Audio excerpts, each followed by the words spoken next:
Hello, welcome back to my YouTube channel. ಇದು NSS ಕ್ಯಾಂಪಿನ first mini blog ಆಗಿತ್ತು. ಕ್ಯಾಂಪಿಗೆ ಎಂಟ್ರಿ ಆಗಿದ್ದು ಮಾಡೋದಾಗಲಿಲ್ಲ, ಹಾಗಾಗಿ ಇಲ್ಲಿಗೆ ಬಂದಿದ್ದು 3 ಗಂಟೆ ಹಿಂಗೆ ಆಗಿತ್ತು. ಬಂದು ರೂಮ್ ಎಲ್ಲ ಕೊಟ್ಟಿದ್ರು, ಅಲ್ಲೆಲ್ಲ ಹೋಗಿ ಬ್ಯಾಗ್ ಎಲ್ಲ ಸೆಟ್ ಮಾಡಿ ಇಟ್ಟು ಇದೇ ರೂಮ್ ನೋಡ್ರಿ ನಮಗೆ ಕೊಟ್ಟಿದ್ದು. ಬಂದಿದ್ದ ಇವತ್ತು ಫಸ್ಟ್ ಡೇ ಆಗಿದ್ದಕ್ಕೆ ಯಾರಿಗೆ ಯಾವ ವರ್ಕ್ ಮಾಡ್ಬೇಕಂತಂದು ಎಲ್ಲರೂ ಕನ್ಫ್ಯೂಸ್ ಆಗಿದ್ರು. ಹಾಗಾಗಿ ಎಲ್ಲರೂ ಎಲ್ಲ ವರ್ಕ್ನು ಶೇರ್ ಮಾಡ್ಕೊಂಡು ಎಲ್ಲ ಮಾಡಿದ್ವಿ. 7 ದಿನ ಅವ್ರದ್ದು ಡೈಲಿ ರೋಟೀನ್ ಏನು ವರ್ಕ್ ಇರ್ತೈತಿ ಅವ್ರಿಗೆಲ್ಲ ಅದನ್ನ ವರ್ಕ್ ಶೇರ್ ಮಾಡಿ ನಾಳೆ ಮಾರ್ನಿಂಗಿಂದ ಅವ್ರಿಗೆ ಒಂದು ಗ್ರೂಪ್ ಮಾಡಿರ್ತಾರೆ. ಅದ್ರೊಳಗೆ ಅವ್ರಿಗೆ ವರ್ಕ್ ಏನು ಕೊಟ್ಟಿರ್ತಾರೆ ಅದನ್ನ ಎಲ್ಲ ಕಂಪ್ಲೀಟ್ ಮಾಡೋದು. ಹಾಗಾಗಿ ನಾವು ಅಡುಗೆ ಡಿಪಾರ್ಟ್ಮೆಂಟ್ ಕಡೆಯಿಂದ ಬರೀ ಅಂಟಿಯರ್ ಒಬ್ರು ಬಂದಿದ್ರು. ಹಾಗಾಗಿ ಅವ್ರಿಗೆ ಒಂದು ಸ್ವಲ್ಪ ಹೆಲ್ಪ್ ಮಾಡೋಣ ಅಂತಂದು ನಾನು ನನ್ನ ಫ್ರೆಂಡ್ ಮತ್ತು ಹಂಗೆ ನಮ್ಮ ಜೂನಿಯರ್ಸ್ ಇಲ್ಲೇ ಕಿಚನ್ ರೂಮ್ ಒಳಗಿರೋ ವರ್ಕ್ ಎಲ್ಲ ಮುಗಿಸಿದ್ರ ಅಂತಂದು ಇಲ್ಲೇ ಇದ್ವಿ.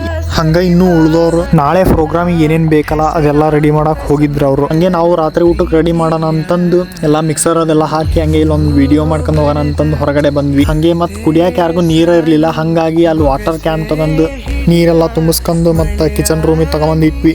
ಹಾಗೆ ಸರ್ಸ್ ಜೊತೆ ನಾಳೆ ಪ್ರೋಗ್ರಾಮ್ಸ್ ಬಗ್ಗೆ ಎಲ್ಲ ಮಾತಾಡಿ ಆಗಲೇ ಊಟದ ಟೈಮ್ ಆಗಿತ್ತು. ಹಾಗಾಗಿ ಊಟ ಮಾಡಿದ್ರಾತಂತಂದು ಎಲ್ಲ ನಮ್ಮ ಫ್ರೆಂಡ್ಸ್ ಗ್ಯಾಂಗ್ ಮತ್ತು ಜೂನಿಯರ್ಸ್ ಸೀನಿಯರ್ಸ್ ಎಲ್ಲ ಕುತ್ಕೊಂಡು ಊಟ ಮಾಡಿದ್ವಿ. ಇದಿಷ್ಟು NSS ಕ್ಯಾಂಪಿಂದು ಫಸ್ಟ್ ಡೇ ಮಿನಿ ಬ್ಲಾಗ್ ಆಗಿತ್ತು. ಏನೇನು ಸೇರ್ತೆ ಏನೇನು ಸೇರಲಿಲ್ಲ ಕಮೆಂಟ್ ಬಾಕ್ಸ್ನಾಗ ಕಮೆಂಟ್ ಹಾಕ್ರಿ.